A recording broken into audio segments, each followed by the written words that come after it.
வணக்கம். நீங்க கேட்டுட்டு இருக்கிறது தமிழ் வானொலி. நான் உங்கள் தோழி. இன்னைக்கு நாம பார்க்க போற கதையோட தலைப்பு நினைவெல்லாம் நித்யா.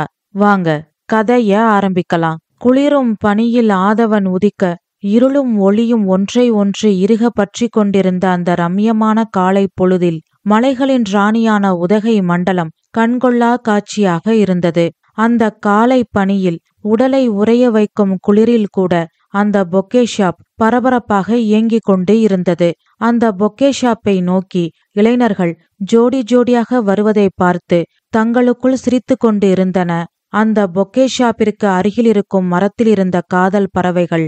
ஆம், அன்று பிப்ரவரி 14 காதலர் தினம். அப்போது அங்கு ஒரு 55 வயது மதிக்கத்தக்க ஒரு பெரியவர் வந்தார். ஷர்ட், பேண்ட், ஷர்ட்டுக்கு மேல் ஸ்வெட்டர், கம்பளி சால்வை, தலையில் தொப்பி, மூக்கு கண்ணாடி அணிந்து கொண்டு அந்த பொக்கே ஷாப்பை நோக்கி நடந்து வந்தார். அந்த பொக்கே ஷாப் ஓனர் மணியை பார்த்தார். அவரை பார்த்ததும் மணி சொன்னான், வாங்க சார், உட்காருங்க, ஒரு அரை மணி நேரத்துல ரெடி ஆயிடும் என்று மணி சொன்னதும் அந்த பெரியவர் தலையை ஆட்டி விட்டு பக்கத்தில் இருந்த இருக்கையில் அமர்ந்தார். இவரை பார்த்ததும் அந்த பொக்கே ஷாப்பில் புதிதாக வேலைக்கு சேர்ந்திருக்கும் கணேஷிற்கு ஆச்சரியமாக இருந்தது. இந்த வயசுல கூட தன்னோட மனைவிக்கு காதலர் தினம் அன்னைக்கு பொக்கே கொடுக்கறாரே, மனைவி மீது தீரா காதல் போல. நமக்கு கல்யாணம்னு ஒண்ணு நடந்தா இவர மாதிரிதான் மனைவி மேல பிரியமா இருக்கணும் என்று நினைத்து கொண்டான். அந்த பொக்கே ஷாப்பிற்கு நிறைய இளைஞர்கள் வரவும் பொக்கே வாங்கவுமாக இருந்தார்கள். அனைத்தையும் அமைதியாக பார்த்து கொண்டிருந்தார் அந்த பெரியவர். அவர் முகத்தில் ஒரு தேஜஸ் தெரிந்தது. அனைத்தையும் கடந்து விட்ட ஒரு அமைதி, எதற்கும் ஆர்ப்பரிக்காத மனம், எல்லாவற்றையும் சமமாக பாவிக்கும் குணம் என்று அவரின் மன இயல்பை அவர் முகம் வெளிச்சம் போட்டு காட்டிக்கொண்டிருந்தது. அரை மணி நேரம் கடந்தது. மணி அந்த பெரியவரை கூப்பிட்டான். சார், ரெடி என்று மணி சொன்னதும் அந்த பெரியவர் எழுந்து அவன் அருகில் சென்றார். ஒரு அழகான மலர் வளையத்தை அந்த பெரியவரிடம் நீட்டினான் மணி.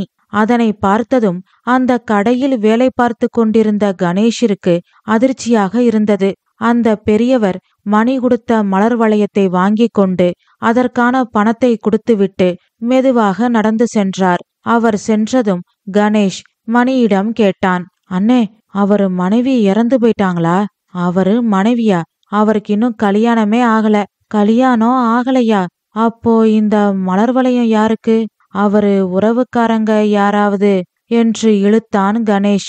அவருக்கு உறவுன்னு சொல்லிக்க யாருமே இல்ல. அவர் ஒரு தனிமையின் நாயகன். தனிமையின் நாயகனா? என்னன்னே சொல்றீங்க? அப்போ மலர் வளையம் யாருக்கு? அவரோட இதயத்துல நீங்கா இடம்பெற்ற காதலிக்கு. காதலியா? ஆமா, அவரோட கதை ஒரு அற்புதமான காதல் கதை. காதல் கதையா? கொஞ்சம் சொல்லுங்கண்ணே. ஏண்டா, கதை சொல்ற நேரமாடா இது? போய் கஸ்டமரை கவனி என்று மணி சொன்னதும் கணேஷின் முகம் வாடி போனது. அமைதியாக கஸ்டமர் கேட்டபடி வெள்ளை ரோஜாக்களை சுற்றியும் நடுவில் சிகப்பும் மஞ்சள் ரோஜாக்களையும் வைத்து பொக்கே ரெடி பண்ண ஆரம்பித்தான். அவனின் முக வாட்டத்தை பார்த்து சிரித்து கொண்டே மணி சொன்னான், சரி சரி, முகத்தை அப்படி வச்சுக்காத. இன்னைக்கு ராத்திரி வீட்டுக்கு போனதும் சொல்றேன், இப்போ வேலைய பாரு என்று மணி சொன்னதும் கணேஷ் முகத்தில் புன்னகை தெரிந்தது. தலையை ஆட்டிவிட்டு வேகமாக வேலையை பார்த்தான். கணேஷ் மணியின் உடன்பிறவா சகோதரன். ஒரு நாள் மணியின் குழந்தையை ஒரு பெரிய விபத்தில் இருந்து கணேஷ் காப்பாற்றினான். விசாரித்ததில் அவனுக்கு உறவு என்று சொல்லிக்கொள்ள யாருமில்லை என்றும் வேலை தேடி அலைந்து கொண்டு இருக்கிறான் என்றும் மணி தெரிந்து கொண்டான். உடனே அவனை தன் வீட்டிற்கு அழைத்துச் சென்றான். தனது தம்பி போல அவனை நடத்தினான். அன்று இரவு எல்லா வேலைகளும் முடிந்த பிறகு மணியும் கணேஷும் வீட்டிற்கு சென்றார்கள். சாப்பிட்டு முடித்துவிட்டு பால்கனியில் உட்கார்ந்தார்கள். மணியும் கணேஷும். அந்த பெரியவரின் கதையை கேட்க ஆர்வமாக இருந்தான் கணேஷ். அண்ணே, அந்த பெரியவரோட காதல் கதையை சொல்லுங்களேன். அவ்வளவு ஆர்வமாடா? ஆமாண்ணே, அற்புதமான காதல் கதையை கேட்க ஆர்வமா இருக்காதா? சரி, சொல்றேன் கேளு என்று சொல்லி மணி அந்த பெரியவரின் காதல் கதையை சொல்ல ஆரம்பித்தான். அந்த பெரியவரின் பெயர் உதயச்சந்திரன். அவரின் அப்பா பெயர் பரமசிவம். இந்த ஊட்டியில் வாழ்ந்து கொண்டிருக்கும் அனைவருக்கும் பரமசிவத்தை நன்றாக தெரியும். இங்கே இருக்கும் பெரும்பாலான டீ எஸ்டேட்டுகள் அவருடையதான். அவருக்கு சொந்தமாக டீ ஃபேக்டரியும் இருக்கிறது. பரமசிவத்தின் மனைவி பெயர் பார்வதி. அவர்களின் பேர் பொருத்தத்தை பார்த்து இந்த ஊர் உலகமே வியந்தது. பேர் பொருத்தம் மட்டுமில்லை, 2 பேருக்கும் மனப்பொருத்தமும் அதிகம். அந்த அந்யோன்யமான தம்பதிகளின் ஒரே ஒரு புதல்வன்தான் உதயா என்கிற உதயச்சந்திரன். பரமசிவத்திற்கு சென்னையில் ஏகப்பட்ட பிசினஸ் இருந்தது. அதனால் பரமசிவம் குடும்பத்தினர் பெரும்பாலும் சென்னையில்தான் அவர்கள் சொந்த வீட்டில் இருப்பார்கள். உதயா வளர்ந்தது படித்தது எல்லாம் சென்னையில்தான்.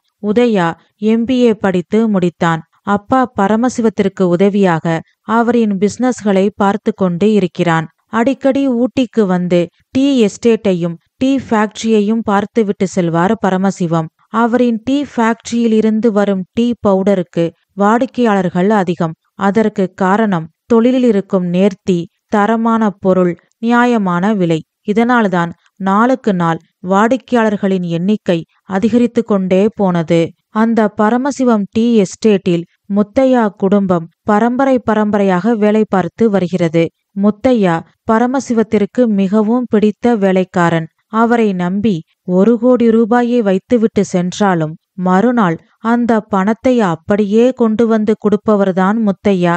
நேர்மை என்ற சொல்லே அவரை பார்த்துதான் உருவாகியிருக்க வேண்டும். அதனால்தான் முத்தையாவை பரமசிவத்திற்கு மிகவும் பிடிக்கும். அந்த டீ எஸ்டேட்டின் எல்லா வேலைகளையும் பொறுப்பாக பார்த்து கொள்வது முத்தையாதான். இப்பொழுது கொஞ்ச நாளாக வயதின் காரணமாக அவருக்கு உடல்நிலையில் தொய்வு ஏற்பட்டு உள்ளது. அதனால் அவருக்கு உதவியாக டீ எஸ்டேட்டை பார்த்து கொள்ள அவருடன் அவரின் மகள் நித்யா வந்தாள். அன்று ஒரு நாள் பரமசிவமும் அவரின் மகன் உதயாவும் ஊட்டியில் அவர்களுக்கு சொந்தமாக இருந்த டீ எஸ்டேட்டை பார்க்க வந்தார்கள். அப்போது ஒரு இனிய பாடல் கேட்டது. அந்த இனிய இசை உதயாவின் உள்ளத்தை கொள்ளை கொண்டது. கண்களை திருப்பினான். 4 புறமும் பார்வையை ஓடவிட்டான். அந்த பாடல் எங்கிருந்து வருகிறது என்று பார்த்தான். அப்பொழுது நீலவானத்தை பார்த்தபடி காற்றில் தாவணி படபடக்க ஒரு பேரழகி நின்று கொண்டிருப்பதை பார்த்தான். அப்பொழுது அங்கு முத்தையா ஓடி வந்தார். கும்புறேன் எஜமா, எப்போ வந்தீங்க? நல்லா இருக்கீங்களா? தம்பி எப்படி இருக்கீங்க என்று பரமசிவத்தையும் உதயாவையும் பார்த்து கேட்டார் முத்தையா. முத்தையாவின் குரல் கேட்டதும் பாட்டை நிறுத்திவிட்டு அவள் திரும்பினாள். துள்ளி குதித்து ஓடி வந்து முத்தையாவின் அருகில் நின்றாள் அந்த பெண். நாங்க நல்லா இருக்கோம், நீ எப்படி இருக்க என்றார் பரமசிவம். உங்க புண்ணியத்துல நான் நல்லா இருக்கேன் எஜமா. இது என் பொண்ணு, பேரு நித்யா. எனக்கு வயசாயிடுச்சு, அதான் கூட மாட ஒத்தாசைக்கு கூட்டிட்டு வந்தேன் என்றார் முத்தையா. இனிய குரலுக்கு சொந்தக்காரி முத்தையாவின் மகள் நித்யாவா? கயல்விழி என்று பேர் வைத்திருந்தால் பொருத்தமாக இருந்திருக்கும். மீனை போல் கண்கள், பார்ப்பவர்களை தூண்டில் இல்லாமலே விழவைக்கிறாள் என்று நினைத்து கொண்டான் உதயா. பரமசிவத்தையும் உதயாவையும் தனது அகன்ற விழிகளால் வயிற்றகன் வாங்காமல் பார்த்து கொண்டிருந்தாள் நித்யா. ஏ புள்ள, என்ன அப்படி பாக்குற? இது நம்ம எஜமா, இது அவரோட பிள்ளை. போய் நல்லா டீ போட்டு எடுத்துட்டு வா என்றார் முத்தையா. வணக்கம் எஜமா என்று பரமசிவத்தையும் உதயாவையும் பார்த்து கும்பிட்டு விட்டு துள்ளி குதித்து ஓடினாள் நித்யா. அவள் சென்ற திசையை பார்த்தபடி நின்றான் உதயா. அதன் பிறகு முத்தையாவும் பரமசிவமும் டீ எஸ்டேட், டீ ஃபேக்டரி, வியாபாரம், லாப கணக்கு என்று எல்லாவற்றையும் பற்றி பேசிக்கொண்டிருந்தார்கள். ஆனால் உதயாவின் மனம் முழுவதும் நித்யாவிடம்தான் இருந்தது. ஒரு தட்டில் 2 கப்பு டீயோடு வந்தாள் நித்யா. பரமசிவமும் உதயாவும் டீயை எடுத்துக்கொண்டார்கள். கள்ளம் கபடம் இல்லாத அந்த கயல்விழி பார்வையையும் அழகின் அமுத வெள்ளத்தில் மிதந்த அவளது தங்க உடலையும் உதயா பார்த்தான். வண்ண மலரை கண்ட வண்டு போல் அவன் உள்ளம் சிறகடித்து பறந்தது. ஆனால் அந்த மலைவாழ் மங்கையை அவனால் அதிக நேரம் தரிசிக்க முடியவில்லை. மலையில் தெரியும் வானவில் சில வினாடிகளில் எப்படி மறைந்து விடுகிறதோ அப்படி அந்த கயல்விழியாலும் மறைந்து விட்டாள். ஆம், முத்தையா இங்கு பரமசிவத்திடம் பேசிக்கொண்டு இருப்பதால் அங்கு எஸ்டேட்டில் வேலையை மேற்பார்க்க நித்யா சென்று விட்டாள். அதன் பிறகு நித்யாவை உதயா சந்திக்கவில்லை. அவன் உள்ளம் முழுவதும் நீக்கமர நிறைந்திருந்தாள் நித்யா. அவனின் காந்த பார்வையால் இழுக்கப்பட்ட நித்யாவின் உள்ளமும் ஒரு நிலையில் இல்லை. அவள் மனதிற்குள் 1000 பட்டாம்பூச்சிகள் சிறகடித்து பறந்தன. இருந்தாலும் தன்னிலே எண்ணி அவள் அமைதியாக இருந்தாள். அதன் பிறகு பரமசிவமும் உதயாவும் சென்னை வந்து விட்டார்கள். சென்னையில் அவர்களின் இல்லத்தில் அவன் அறையில் உள்ள மெத்தையில் உதயா படுத்திருந்தான். ஆனால் அவனுக்கு தூக்கம் வரவில்லை. மனதை கொள்ளை கொள்ளும் அந்த ஒளி முகத்தாளை, இன்னிசை மலையில் நனைய வைக்கும் அந்த கான குயிலை திரும்பவும் பார்க்க வேண்டும், அவள் அருகில் நின்று பேச வேண்டும் என்ற ஏக்கம் அவனை தூங்க விடாமல் செய்தது. அதனால் மறுநாள் மீண்டும் ஊட்டிக்கு செல்ல வேண்டும் என்று முடிவெடுத்தான். ஆனால் மறுநாள் எதிர்பாராத விதமாக தொழில் காரணமாக உதயா வெளிநாடு செல்ல வேண்டிய நிர்பந்தம் ஏற்பட்டது. நெருப்பில் பட்ட புழுவாக துடித்தான். வேறு வழியில்லாமல் உதயா வெளிநாடு சென்றான். 1 மாதம் அங்கு தங்கியிருந்து பிசினஸ் விஷயத்தை வெற்றிகரமாக முடித்துவிட்டு சென்னைக்கு வந்தான். மறுநாளே அந்த கயல் விழியாலை பார்ப்பதற்காக உதயா ஊட்டிக்கு கிளம்பினான். அப்பா பரமசிவத்திடம் ஏதேதோ காரணம் சொல்லிவிட்டு உதயா ஊட்டிக்கு கிளம்பினான். ஊட்டியில் அவனது ஃபார்ம் ஹவுஸிற்கு சென்றான். குளித்து முடித்து விட்டு சாப்பிட்டான். பின் டீ எஸ்டேட்டிற்கு வந்தான். அங்கு முத்தையாவும் இல்லை, நித்யாவும் இல்லை. அங்கு வேலை செய்து கொண்டிருக்கும் ஆட்களிடம் விசாரித்தான். முத்தையாவுக்கு உடம்பு சரியில்லை, வீட்ல இருக்காரு, அவருக்கு கஞ்சி வச்சு கொடுத்துட்டு இன்னும் கொஞ்ச நேரத்துல நித்யா வந்துரும் என்றார்கள். ஓ, அவங்க வீடு எங்க இருக்கு என்று கேட்டான் உதயா. எனக்கு தெரியும் சார், நான் கூட்டிட்டு போறேன் என்றான் ஒரு 10 வயது சிறுவன். சரி வா போகலாம் என்று சொல்லி அவனோடு உதயா சென்றான். வழியில் அவனிடம் பேச்சு கொடுத்தான். உன் பேர் என்ன தம்பி? என் பேரு மணி சார். உனக்கு நித்யா அக்காவை தெரியுமா? தெரியும் சார், நான் அவங்க கிட்டதான் பாட்டு கத்துக்கிறேன். ஓ அப்படியா? உங்க நித்யா அக்கா நல்லா பாடுவாங்களா? என்ன சார் இப்படி கேட்டுட்டீங்க? இந்த ஊட்டியிலேயே எங்க அக்காவுக்கு ஈடா யாராலையும் பாட முடியாது. அவங்க பாட்டிக்கு சங்கீதம் நல்லா தெரியும். அவங்க கிட்ட இருந்து நித்யா அக்கா கத்துக்கிட்டாங்க.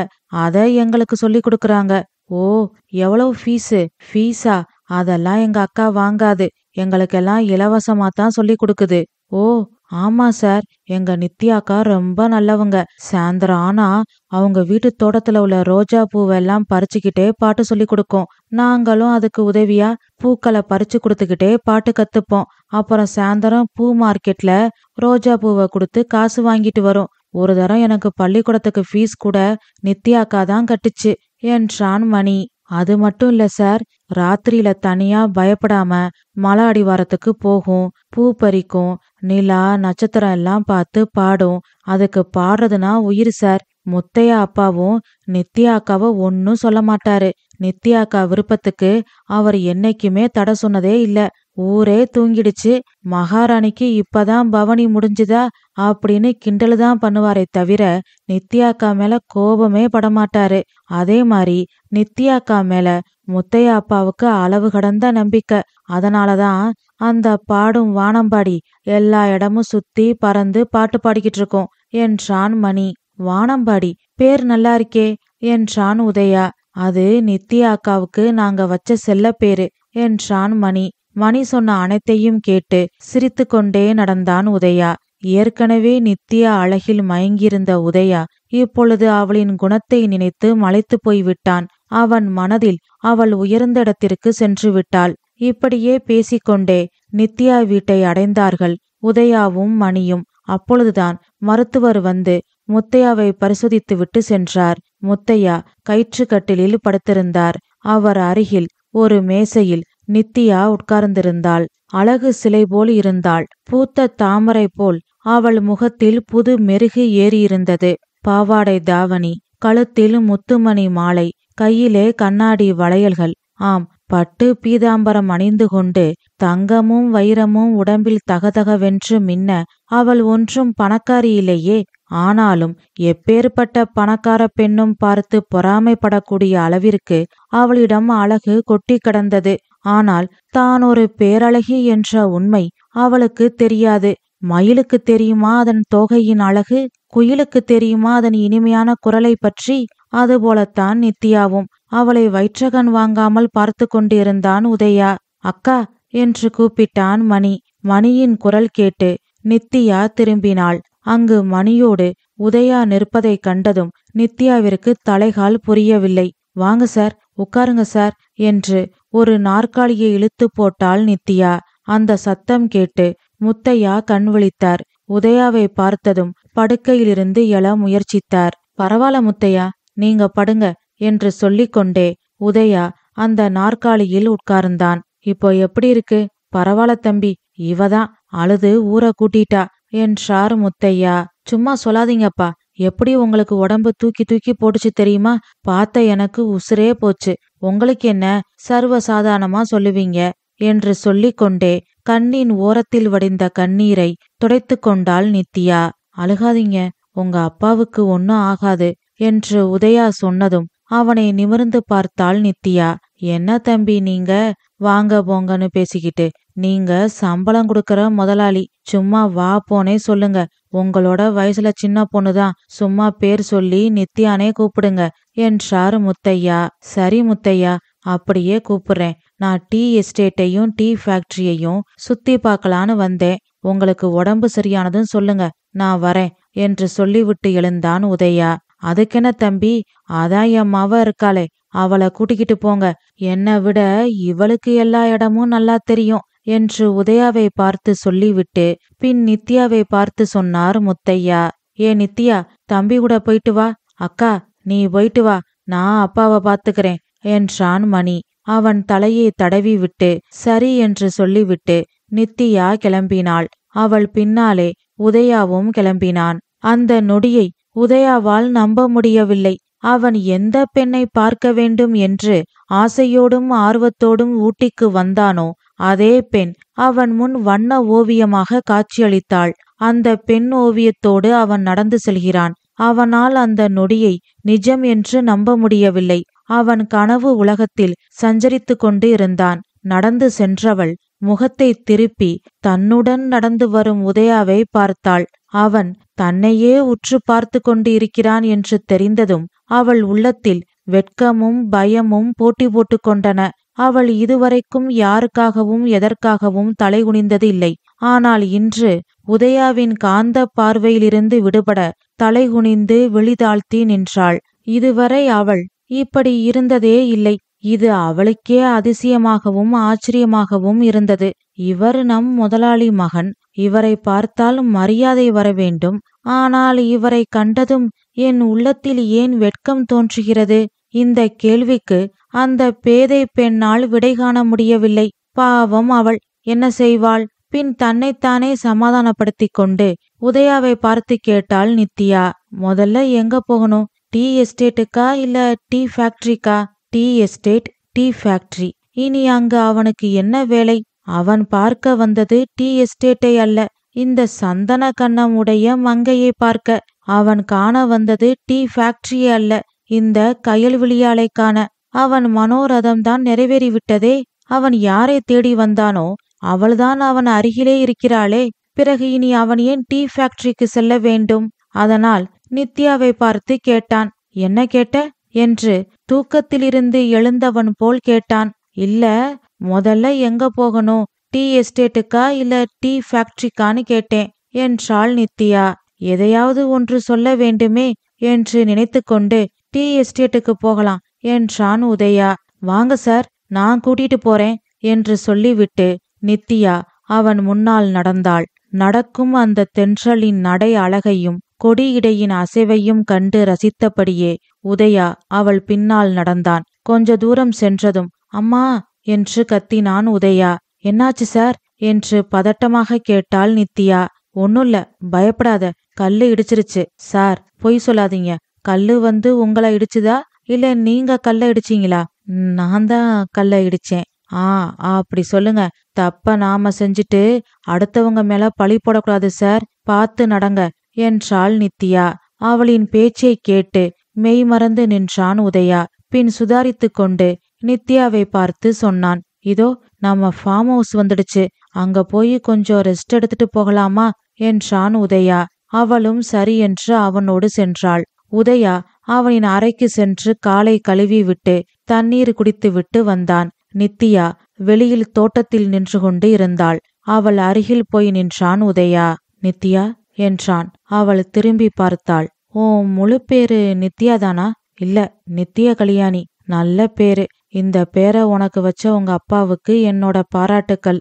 என் அப்பா வச்ச பேர் இல்ல இது, என் பாட்டி வச்ச பேரு என்று பக்கத்தில் இருந்த ஒரு செடியின் இலையை கிள்ளியபடியே சொன்னாள். ஓ, உங்க பாட்டிக்கு சங்கீத ஞானமும் இருக்கு, அழகுக்கு அழகான பேர் வைக்கவும் தெரிஞ்சிருக்கு என்று உதயா சொன்னதும் அவள் வெட்கப்பட்டு தலைகுனிந்து நின்றாள். நித்திய கல்யாணி என்றான் உதயா.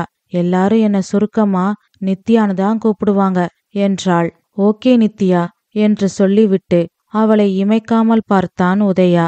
அவனது விழிகள் அவளின் இதய கதவை தட்டுவதை அவள் உணர்ந்தாள். நாணத்தால் அவளின் விழிகள் தரை பார்த்தது.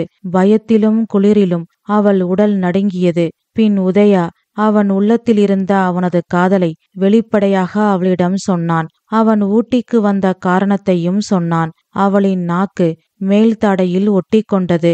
பேச வார்த்தை வராமல் தவித்தாள். கண்களில் இருந்து கண்ணீர் வடிந்தது. பின் தட்டுத்தடுமாறி கேட்டாள், நீங்க பணக்காரங்க, நாங்க உங்ககிட்ட கூலி வாங்குற வேலைக்காரங்க, இதெல்லாம் சரிப்பட்டு வருமா என்று கேட்டு அழுதாள் நித்யா.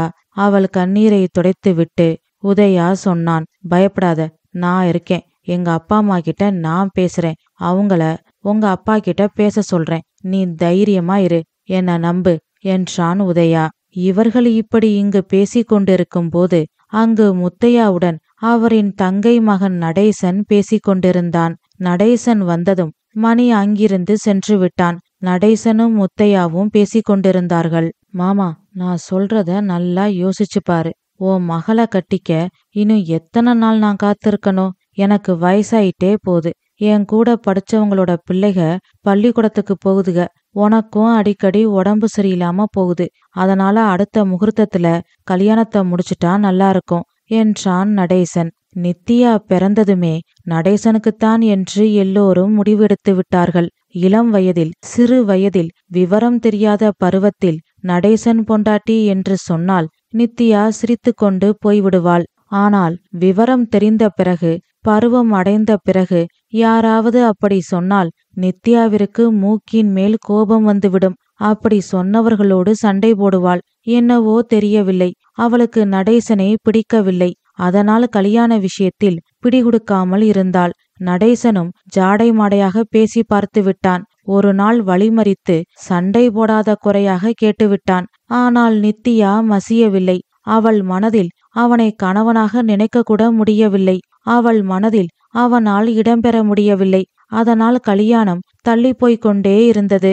இப்பொழுது முத்தையாவிற்கு அடிக்கடி உடல்நிலை சரியில்லாமல் போகவே அதை தனக்கு சாதகமாக பயன்படுத்தி கொள்ள நினைத்தான் நடேசன். அதனால்தான் கல்யாணத்தை விரைவாக நடத்த வேண்டும் என்று முத்தையாவின் மூளையை சலவை செய்து கொண்டிருந்தான். நடேசன் சொல்வதும் சரி என்று முத்தையாவிற்கு தோன்றியது.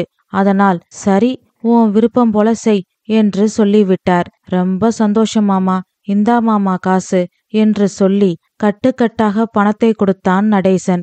எதுக்கு மாப்பிள்ள இதெல்லாம்? பரவாயில்ல மாமா, கல்யாண செலவுக்கு வச்சுக்க, நமக்குள்ள என்ன, எல்லாம் ஒரே காசுதான். நீ கல்யாண வேலைய பாரு, நானும் கல்யாண வேலைய ஆரம்பிக்கிறேன் என்று சொல்லிவிட்டு நடேசன் அங்கிருந்து கிளம்பினான். நடேசன் கொடுத்த பணத்தை தடவி பார்த்தபடி மெதுவாக எழுந்து நடந்து வந்து பெட்டிக்குள் வைத்து பூட்டினார் முத்தையா.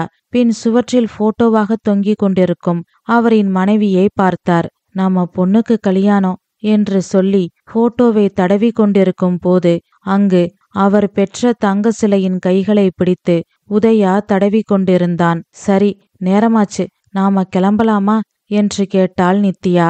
ஆமா ஆமா, நேரமாச்சு, வா கிளம்பலாம் என்று சொல்லிக்கொண்டே அவன் முன்னால் நடந்தான். அவன் பின்னால் நித்யா நடந்தாள். டீ எஸ்டேட், டீ ஃபேக்டரி எல்லாம் பார்த்துவிட்டு வரும்போது பகலவன் மறைந்து நீலவானம் கருமையாக மாறிக்கொண்டு இருந்தது. உதயா அவனின் ஃபார்ம் ஹவுஸிற்கு வந்து விட்டான். நித்யா அவள் வீட்டிற்கு சென்றாள். வந்துட்டியாமா என்றார் முத்தையா. ஆமாப்பா, வாங்க சாப்பிடலாம் என்று சொல்லிக்கொண்டே சமையல் அறைக்குள் சென்றாள் நித்யா. பின் நித்யாவும் முத்தையாவும் சாப்பிட்டார்கள். சாப்பிட்டு விட்டு முத்தையா படுத்து விட்டார். நடேசன் வந்ததை பற்றியோ திருமணத்தை பற்றியோ நித்யாவிடம் முத்தையா ஒன்றுமே சொல்லவில்லை. சொன்னால் எங்கே வேண்டாம் என்று சொல்லி ஏதாவது பிரச்சனை செய்து விடுவாளோ என்ற பயம். அதனால் சொல்லாமல் மறைத்து விட்டார். நித்யா சாப்பிட்டு விட்டு வீட்டு வாசலில் வெளியில் உள்ள திண்ணையில் உட்கார்ந்தாள். அமைதியான இரவு, நட்சத்திரங்கள் நிறைந்த வானம், வெண்ணிலா ஆனந்தமாக பவனி வந்து கொண்டு இருந்தது.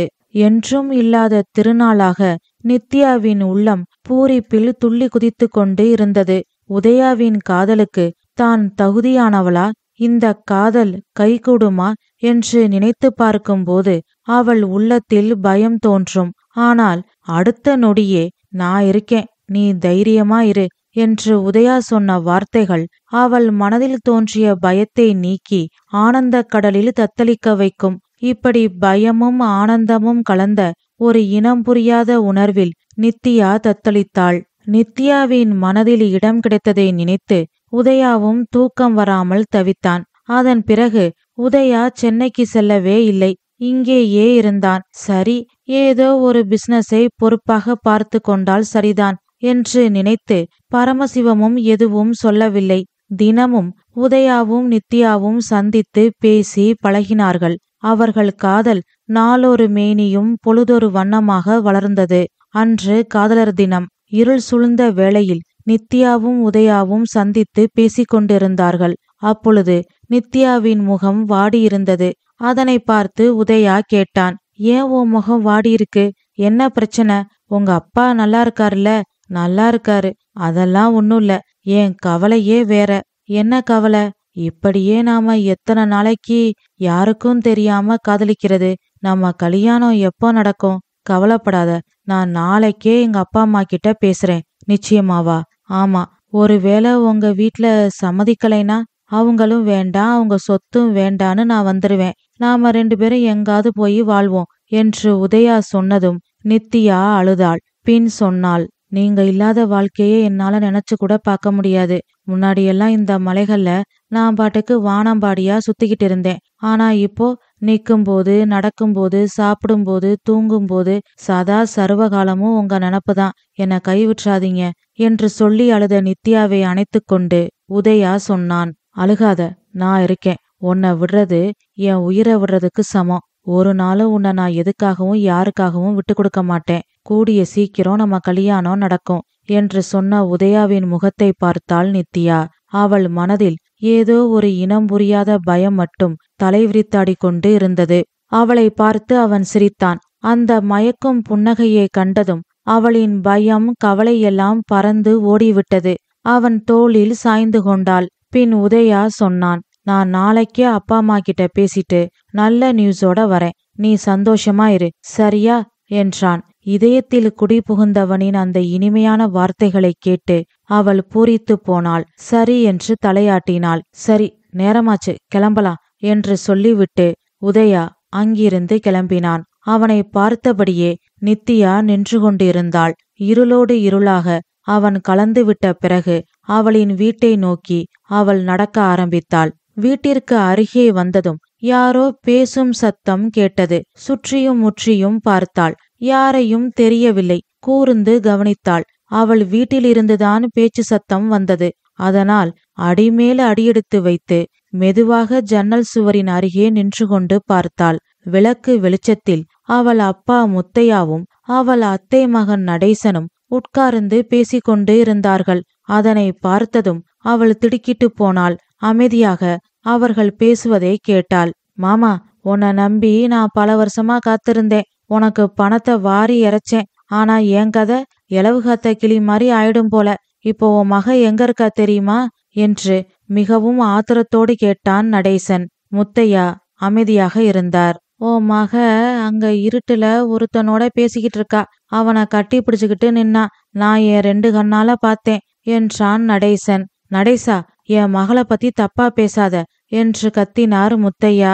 நடிக்காத மாமா, உனக்கு தெரியாமலா இதெல்லாம் நடக்கும்? நல்ல பெரிய இடம், பணங்காசு வசதி வாய்ப்புகள் உள்ள பார்ட்டி. அதான் நீயும் எனக்கு துரோகம் பண்ணிட்ட என்று நடேசன் கேவலமாக பேசியதும் அவன் கன்னத்தில் ஓங்கி ஒரு அறை அறைந்தார் முத்தையா. பின் சொன்னார், நீ சொல்றது மட்டும் உண்மையா இருந்தா அவங்க 2 பேரையும் நான் அங்கேயே கொன்னு போடுறேன். அப்படி இல்லைனா என் மகளை பத்தி தப்பா பேசுனதுக்கு ஒன்ன ஒரு வழி ஆக்கிடுவேன் என்றார் முத்தையா. சவால் மாமா, வா என் கூட. ஓ மக லட்சணத்தை நான் காட்டுறேன். அது மட்டும் இல்ல, அவன் யாருன்னு நான் காட்டுறேன். அவன் யாருன்னு தெரிஞ்சா நீ அசந்து போயிருவ என்று நடேசன் சொன்னதும் நித்யாவின் உள்ளம் துடித்தது. முதலாளி மகன் என்று தெரிந்தால் அப்பா என்ன செய்வார்? உதயா மூலம் தெரியாமல் மற்றவர்கள் மூலம் இந்த விஷயம் முதலாளிக்கு தெரிந்தால் உதயாவின் நிலைமை? ஒருவேளை இருட்டில் முதலாளி மகன் என்று தெரியாமல் கோபத்தில் அப்பா ஏதாவது செய்துவிட்டால், அல்லது இந்த மூடன் நடேசன் அவரை ஏதாவது செய்துவிட்டால்? இப்படியெல்லாம் நினைத்து நித்யாவின் உள்ளம் துடித்தது. அப்பொழுது அவளுக்கு ஒரு யோசனை தோன்றியது. உடனே உதயாவிற்கு போன் செய்தாள். நாட் ரீச்சபிள் என்று வந்தது. அதனால் அங்கிருந்து வேகமாக அவனின் ஃபார்ம் ஹவுஸ் நோக்கி ஓடினாள். அப்பொழுதுதான் ஒரு டீ கடையில் டீ சாப்பிட்டு விட்டு பெட்ரோல் பங்கில் பெட்ரோல் போட்டு கொண்டிருந்தான் உதயா. நித்யா அவனை பார்த்து விட்டாள். கத்தினாள், கூப்பிட்டாள். அவனுக்கு கேட்கவில்லை. அங்கு மகள் யாரையோ அந்த இருளில் கத்தி கூப்பிட்டு கொண்டு இருப்பதை பார்த்து விட்டார் முத்தையா. தூரத்தில் ஒரு காரு நிற்பதையும் பார்த்து விட்டார். அவன்தான் தன் மகளின் காதலன் என்று முத்தையா தெரிந்து கொண்டார். அந்த கார் யாருடையது என்று அந்த இருளில் மங்கிய பார்வை மூலம் பார்த்து கொண்டிருந்தார். மாமா, அங்க பாருவோம் மகள என்று கத்தினான் நடேசன். நடேசனின் குரல் கேட்டு நித்யா திரும்பி பார்த்தாள். முத்தையாவின் கையில் துப்பாக்கி இருந்தது. ஆம், தற்காப்புக்காக அரசாங்க அனுமதியோடு ஒரு துப்பாக்கியை வைத்திருந்தார் முத்தையா. அதைத்தான் இப்போது எடுத்து வந்திருந்தார். எங்கு உதயாவை யாரென்று தெரியாமல் ஆத்திரத்தில் சுட்டு விடுவாரோ என்ற பயத்தில் உதயாவை நோக்கி ஓடினாள் நித்யா. உதயாவை காப்பாற்ற வேண்டும் என்ற எண்ணத்தை தவிர அவள் கவனத்தில் எதுவும் இல்லை. அதனால் சாலையின் இருபுறமும் பார்க்காமல் வேகமாக ஓடினாள். அப்பொழுது வேகமாக வந்த லாரி அவள் மீது மோதியது. நித்யா தூக்கி எறியப்பட்டாள். சத்தம் கேட்டு எல்லோரும் திடுக்கிட்டார்கள். வேகமாக அந்த இடத்திற்கு சென்றார்கள். சம்பவ இடத்திலேயே நித்யா இறந்து விட்டாள். அம்மாடி நித்யா என்று அழுதார் முத்தையா. அந்த இடத்திற்கு வந்த உதயா நித்யாவை பார்த்து அதிர்ச்சியில் மிரண்டு போனான். அவன் கண்களில் இருந்து கண்ணீர் வடிந்தது. பேச வார்த்தை வராமல் இடிந்து போய் உட்கார்ந்தான். தம்பி, பாத்தீங்களா என் மகள என்று முத்தையா அவனை கட்டிப்பிடித்து அழ அவன் சுயநினைவுக்கு வந்தான். நித்யாவை மடியில் போட்டுக்கொண்டு நித்யா என்று கத்தினான். அழுதான், துடித்தான். அவன் குரல் அந்த ஊட்டி மலைகளில் பட்டு எதிரொலித்தது. அப்பொழுதுதான் முத்தையாவுக்கு புரிந்தது, நம் மகளின் காதலன் உதயா என்று.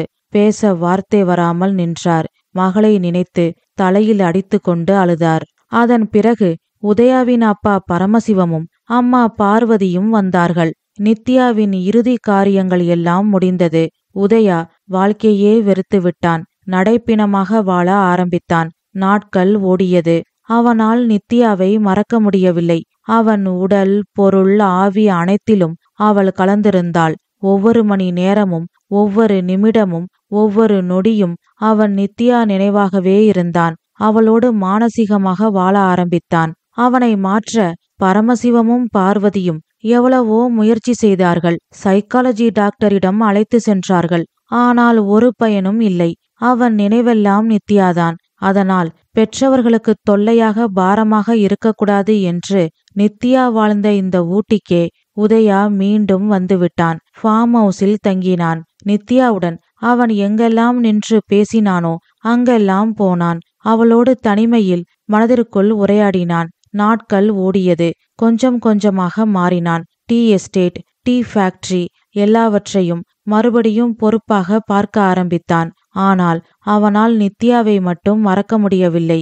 அதனால் கல்யாணமே செய்து கொள்ளாமல் நித்யா நினைவோடு வாழ ஆரம்பித்தான். அன்றிலிருந்து இன்று வரை ஒவ்வொரு பிப்ரவரி 14 அன்றும் மறவாமல் மலர் வளையம் வாங்கி நித்யாவின் சமாதியில் வைத்து விடுவான் உதயா.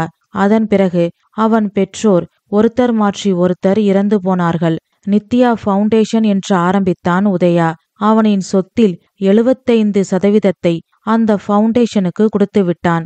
மீதி சொத்தை வைத்து கொண்டு இங்கு ஊட்டியிலேயே தங்கிவிட்டான் உதயா. இதுதான் அந்த பெரியவர் உதயச்சந்திரனின் கதை. இதனை பொக்கே ஷாப் ஓனர் மணி சொல்லி முடித்தான். கதையை கேட்ட கணேஷ் கண்களில் இருந்து கண்ணீர் வடிந்தது. பின் சொன்னான், ச, என்ன ஒரு லவ். அவங்க சேர்ந்திருக்கலாம். இந்த கடவுளுக்கு இரக்கமே இல்ல. அது சரின்னு இந்த கதையெல்லாம் உங்களுக்கு எப்படி தெரியும்? முதல்ல நித்யா அக்கா வீட்டுக்கு உதயாவை ஒரு பையன் கூட்டிட்டு போனானே?